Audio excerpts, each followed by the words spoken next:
In the fragmented consciousness of his eighth and final host, the artist Gold, Aidan Bishop awakens to a morning of profound redefinition, his identity precariously balanced between the visceral immediacy of Gold's desires and the imperative recollections of his own purpose.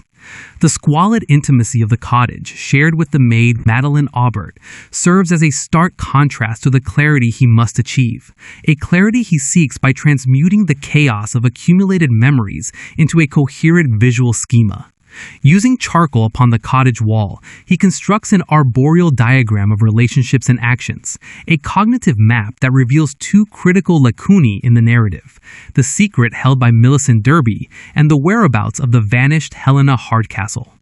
This act of synthesis, a testament to his host's artistic talents, demonstrates his mastery over the overwhelming influx of information, transforming data into insight.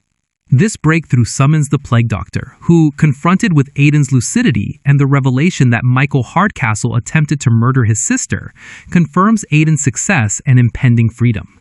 The subsequent dialogue dismantles the very foundation of Aidan's reality, revealing Blackheath not as a supernatural anomaly, but as a meticulously constructed penitentiary for the rehabilitation of heinous criminals. The Plague Doctor, Oliver, explains that prisoners are granted a daily, consequence-free opportunity to atone for their own crimes by solving another's, with the murder of Evelyn Hardcastle serving as the eternal, unsolved puzzle. In a pivotal act of trust and desperation, Oliver unmasks himself, stripping away the final layer of mystification to deliver a harrowing truth. The woman Aidan knows as Anna is in fact Annabelle Cocker, the terrorist responsible for the torture and murder of his own sister, Juliet. This revelation retroactively reframes Aidan's entire ordeal, transforming his perceived quest for redemption into the culmination of a decades-old vendetta, a vengeance that paradoxically led him to love the object of his hatred. Confronted with this profound paradox, Aidan undergoes a crucial moral evolution, arguing for the possibility of genuine transformation within the crucible of Blackheath. He contends that the person he once hated, Annabelle Cocker, has been extinguished by time and suffering, replaced by the Anna he has come to know, a friend capable of loyalty and sacrifice.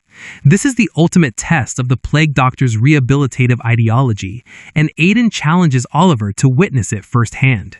He posits that the mystery is not yet fully solved, pointing to the unresolved questions surrounding Millicent Derby's murder and the possibility of a second, unseen killer who acted in concert with Michael Hardcastle. He hypothesizes that if Anna can identify this co-conspirator, providing the second answer the incomplete puzzle demands, it should serve as proof of her reformation and a basis for her release.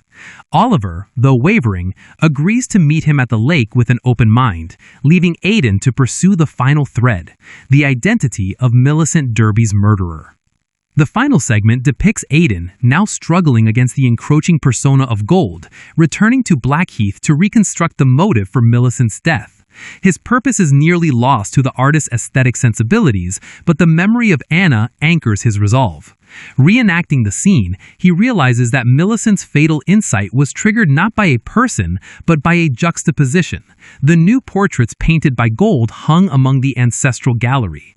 The sight of these fresh, unvarnished depictions startled her, severing her connection to a romanticized past and forcing a confrontation with a present truth so disturbing that it compelled her to investigate, a choice that would ultimately lead to her murder. The author communicates that memory, particularly the idealized memory of the past, is a fragile construct, and its violent disruption can have fatal consequences. Millicent's death is thus framed not as a random act, but as a direct and logical consequence of seeing her family's legacy, and by extension its present sins, with unclouded eyes.